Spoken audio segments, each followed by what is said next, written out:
truth, even when it makes you uncomfortable. Real leaders tell people the truth all the time. And they become known for telling the truth all the time. Right? So if you want to find out what the true answer is, there are some people who will tell you what the true answer is. Unfortunately, they don't seem to be in the political class. But I think our future depends on what I call, again, kind of a flippant way, we need a reinvention convention where we revisit some of the things we've evolved into and make more deliberate decisions about the equity of what we're doing and the responsibilities that we've accepted. So, I guess I'm one who believes an idea that I came across a long time ago by John R. Collins, who was an economist in Wisconsin 100 years ago, who observed that in a just society, for every right there's a responsibility. So I think we've kind of lost track of the principle that rights and responsibilities are necessary partners. But giving people rights without responsibilities is not a lasting idea that serves a society well. So I think it's okay if I stop there and let's engage the audience. First of all, thank you very much.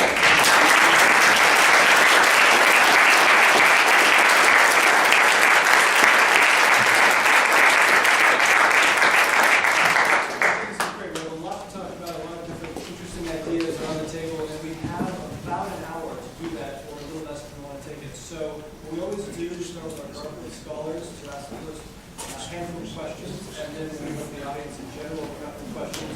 What we found works really well is maybe 3 or 4 want to congregate at each microphone, and then we'll go back and forth. So Garfield scholars are calling, take a microphone, and then we'll go back.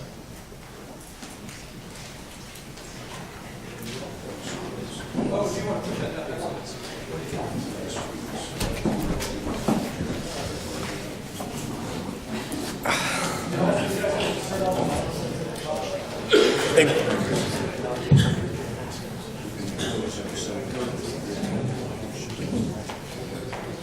Since Anne was our introducer, we'll start with next, and then we'll go back. So an article in The Economist called Red Ink Rising, published at the beginning of last month, compared China's current debt levels to those of other nations when they experienced economic hardship. For example, Japan's lost decade and, as you were talking about, the United States subprime mortgage crisis. At the end of 2015, China's total debt reached about 240% of their GDP, just below Japan's level when their crisis hit, and above the United States level when our crisis hit. And the article states that at some point, China will have to tighten their belts and start paying down their debts, or banks will have to write them off at a loss, with grim consequences for growth in either case. Now, I have a couple of questions that relate to each other, but for one big emphasis. If China's economy begins to show signs of serious collapse, what would United States aid look like? As the second largest economy, rippling effects would be felt all over the world. Could the United States really stand by and do nothing? And as you were talking about relating to the president's budget, would aid to China even be able to get past Congress? Okay, well, so let me make a general point. I think it is true, and it's become ever more true in my lifetime, that the world is ever more interconnected. So I think that for me, there's another important thing. So China got on its road to economic growth, let me say, in the last 35 or 40 years. It hasn't been very long. But it is truly amazing in modern economics to see the rate of growth that they've been able to sustain sustain over this period of time. And if you ever have a chance to go there, I urge you to do it, to see for yourself on the ground what's happening. She's actually going in about a week. Okay, well, it's a fabulous opportunity, and inevitably you will go places where you will see unbelievably rapid industrialization and building. If you're privileged, you'll be able to go to some places that have not been affected yet.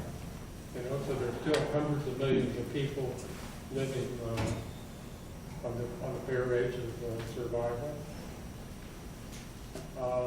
But as a general point that I would make, I think China's rapid growth over the last 30 or 40 years has been no doubt good for their people, and I think no doubt good for their world now. It doesn't come without consequences.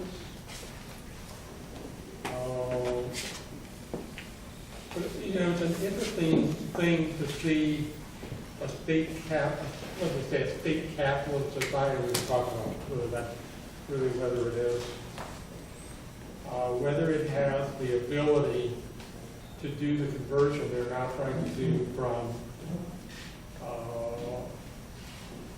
an investment, let me characterize it, from an investment society to a consumption society. What they're trying to do is to create more local consumption for what they make and produce and import and the rest of that. So they haven't really been tested yet. But I think you can argue, especially in the last 20 years, they've made a lot of correct decisions. Now, I honestly don't think, I can't imagine that they would get in such a serious problem. Not to say they couldn't get in a serious problem, but that one that would involve an intervention from the U.S., hard for me to imagine that circumstance. I think actually in the short term, if they were not doing so well, there's a fraction of a non-Chinese society that would take a certain amount of glee in them having a growth rate of 3% instead of 7%, while not understanding that that does have consequences for the rest of the world.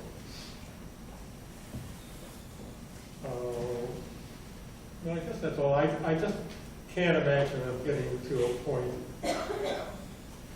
where we or the international financial agencies would have to make a unilateral intervention in China for the moment. You know, who knows, 10 years from now, 20 years from now, but for the moment, I can't imagine an intervention. And even if someone proposed it to the latter part of your question, I can't imagine, for sure today, no measure that sent U.S. resources to China could pass the Congress. No measure. Thank you very much. Thank you. Good luck on your trip. Thank you. Once again, thank you for coming to speak with us. My question deals with an interesting piece I saw in Forbes about why large-scale bailouts, especially at the banks, will always happen. And the major reason or the argument in this article was that we have no idea what would happen if the banks were not bailed out. And it quoted that in the past 30 years, there have been over 140 banking crises globally, then the vast majority of which have been dealt with via a government bailout. So the question is, do you believe that there's any feasible way to guard the banks and the economy against the risk of large-scale failure, or is it just going to become commonplace in today's marketplace?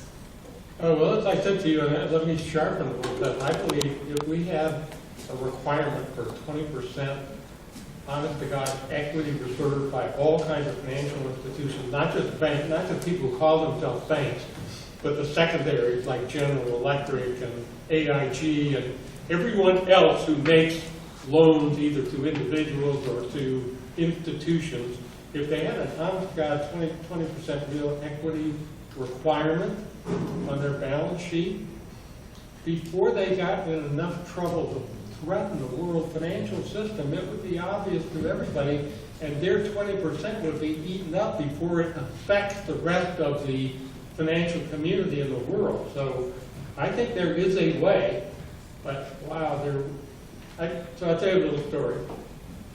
When the crisis happened and they were doing Dodd-Frank, 2,500 pages worth of economic regulation in the name of solving this banking failure problem, Senator Corker from Tennessee, who's an old friend, called me and he said, in 2009 or 2010, he said, I'm sure you're paying attention to what we're doing, and I want to know, what do you think?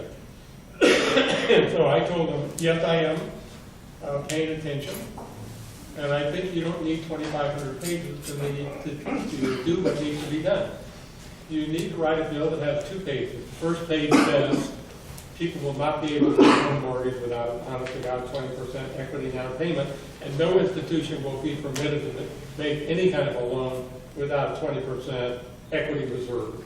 And he said to me in his Tennessee twang, wow, that's right, Paul, but we can't do what's right. So there are people who know. Tom Corker knows. He told me he knew what was right, but he couldn't even get a 3% reserve requirement. It's not like this is a mystery, but if we don't have serious reserve requirements, we're going to get in trouble again. Thank you very much. Thank you. My question concerns student debt. I should hear you. I'm sorry, my question concerns student debt. Okay. Mike's Maybe your mic's dead. Can you hear me now? A little better. Okay, perfect. According to a Forbes article, and you even said it yourself, student debt is over $1 trillion. It's a substantial number of our actual U.S. national debt. And I was wondering if you think student debt is an example of how debt can effectively be used to improve the economy, or if student debt is another example of how debt is being misappropriated in our country and will ultimately lead to future instability. All right, so I think this is a really important question in several different ways.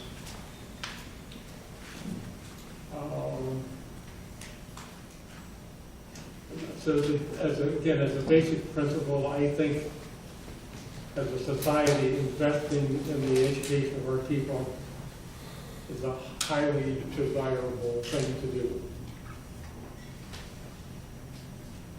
But there are secondary consequences of the interventions we've made. So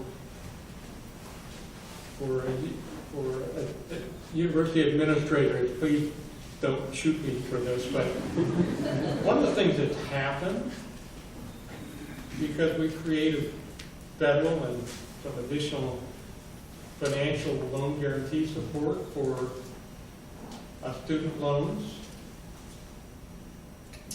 we've created an effective demand for higher education that's arguably significantly greater than it would have been if people weren't able to borrow money. Okay? So that has some consequences, right? So if you look at what has happened in our country over the last 30 or 40 years to the cost of higher education, it has risen much faster than general inflation, and in fact much faster than most other things in our society. All right, so I say, well, that's okay. Well, so it causes you to do some more examination. Is it a good thing that teacher class loads are significantly smaller than they used to be? Or that class sizes are significantly smaller than they used to be? I think you could argue it's not a straight line, but I think you could argue because we created an effective demand with student loans, we've caused the higher education fabric to expand with our facilities and offerings that wouldn't be there if there weren't this effective demand from more student loans. You know, so I don't think it's easy to make a conclusion about what's the right mix, but I think it's true in the last 10 years. We've begun having institutional problems in higher education because a place like Pennsylvania, I don't know about Ohio and Pennsylvania, the state level of support for higher education has drawn back in a significant way. And so the higher education institutions are finding themselves up to here in obligations, and they're having to think about laying people off, and they're hiring more adjunct professors that they can pay slave wages, if you will, you know, to make it clear. And so, again, this is kind of a conversation we ought to have as a society, and work the principles,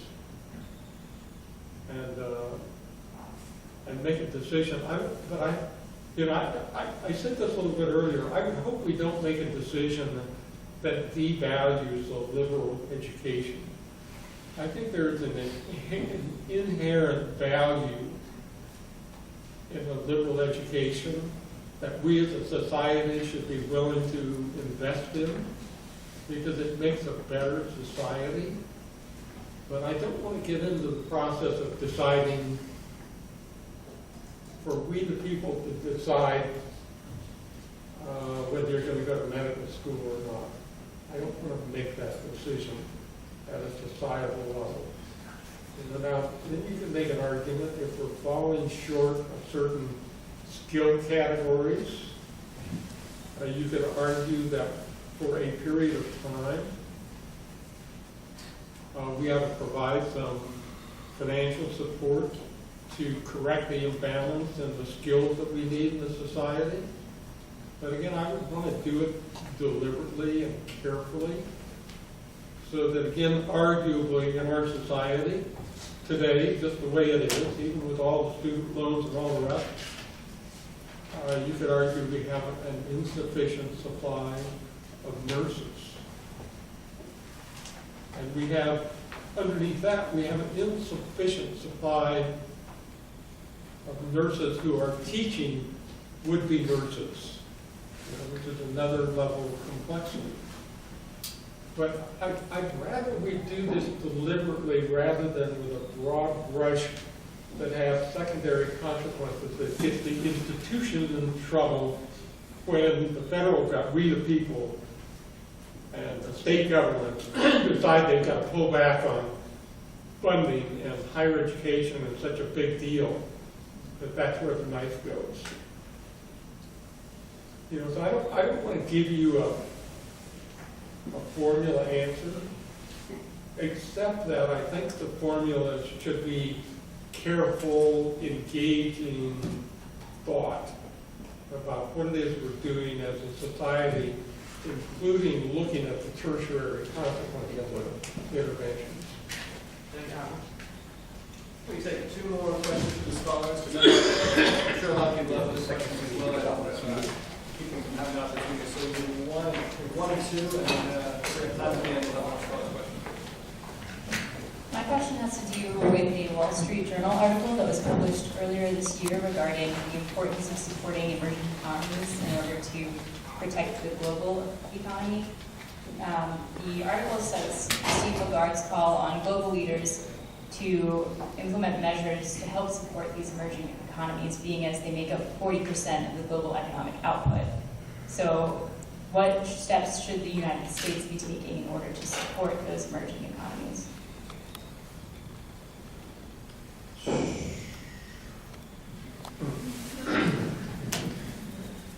You know, again, it's a complicated question, so you know, one of the things I would have us do that I don't think we're doing nearly as well as we should is helping emerging economies to understand the principles and tenets of good governance in their own society. You know, so I think we have not invested nearly enough money in helping people to understand how to create responsible systems for infrastructure investment and emerging economies. The other thing I think we do, actually we do, the economic system promotes is I think we do make private investments, that is to say non-governmental investments in emerging societies that creates real work and real jobs, that lets those emerging economies participate in the world economies. You know, so when I tell you that, I'm thinking of a trip to Ethiopia, where I went out in the countryside and saw a little enterprise that had been created by a couple of entrepreneurs from Chicago that had personal roots in Ethiopia. And they went there and founded a business. When I was there, it must be much bigger now. Maybe 300 people with sewing machines, making clothes for the Sports Authority company in the U.S. And so they brought the capital investment. They educated the people about how to do this work. They created a market for them.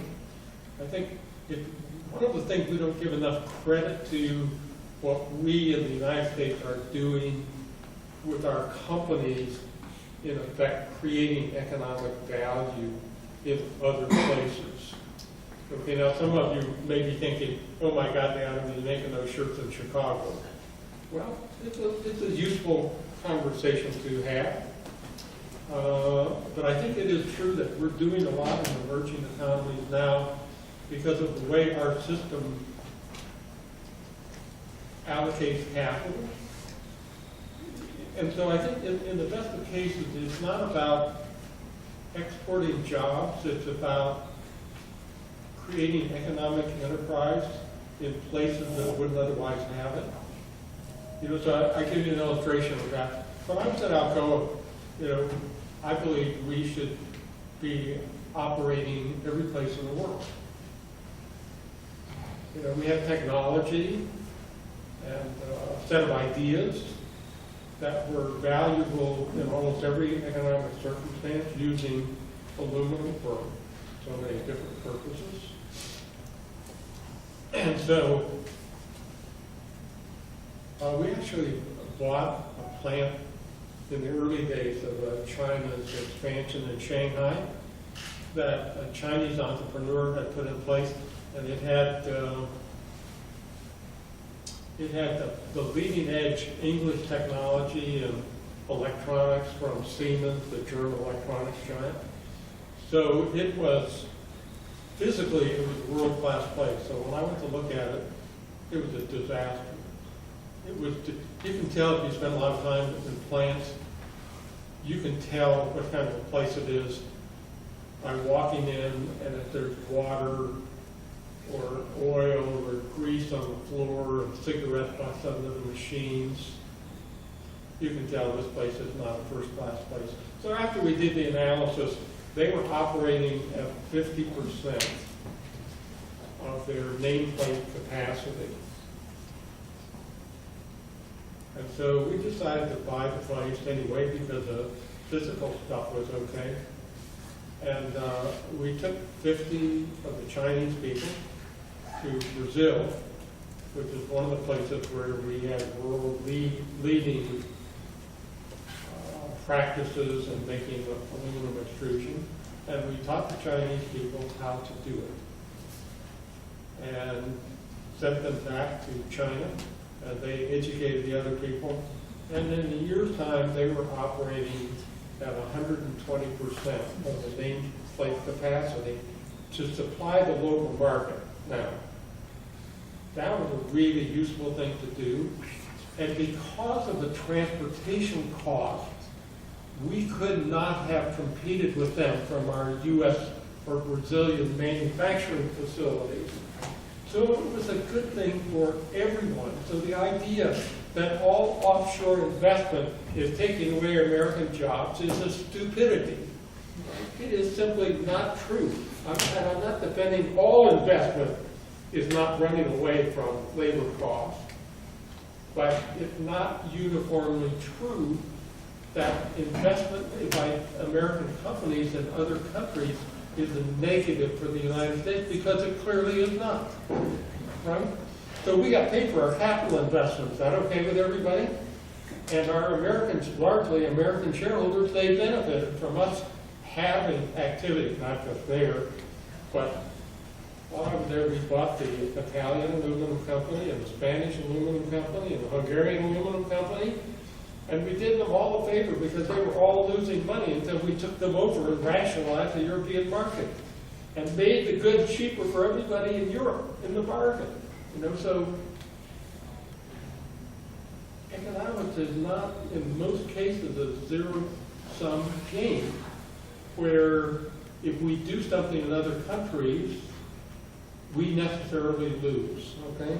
Now, the other thing I think we need to do more of in the United States, and I advocated this when I was Secretary of the Treasury, I think a lot more of what we do in the name of aid to emerging markets and other parts of the developing world needs to be done in a way a hard-headed investor would do it. So in sub-Saharan Africa, there are 2 million children under the age of 5 who die every year from diarrhea because they don't have clean water, right? You know, it's not a technical problem. We know how to produce clean water, okay? And so I argued when I was Secretary of the Treasury, when we send foreign aid to sub-Saharan Africa, we shouldn't send it to the ruler who takes it to Paris and lives in a fancy hotel. We should say we're going to buy 75 water wells that will serve 300,000 people, and we're going to hire or assign people who make sure we get 10 feet of drilling done every hour, and we produce a well for $25,000, and we save God knows how many lives because we're making an investment with American money in emerging markets that's beneficial to the health condition and the economic prospect of the country. So I don't think we're doing what we need to be doing and ought to be doing in the foreign aid that we spend in producing measurable, tangible results for the human being on the other end of the aid. Thank you very much.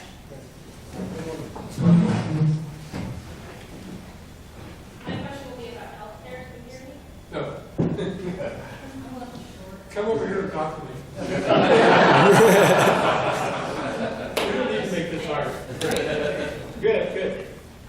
So my question is, you would know from the interviews and including today that there's a significant problem with healthcare, including Medicare, Medicaid, Social Security. And in a PBS article, you said, quote, that you want a mandate on every American that we will all have insurance. And I want to make sure that people with low incomes have it by collecting enough money from the rest of us so they can have insurance, end quote. So my question is, does Obamacare align with that quote, or is it just adding to the problems that Medicare and Medicaid have?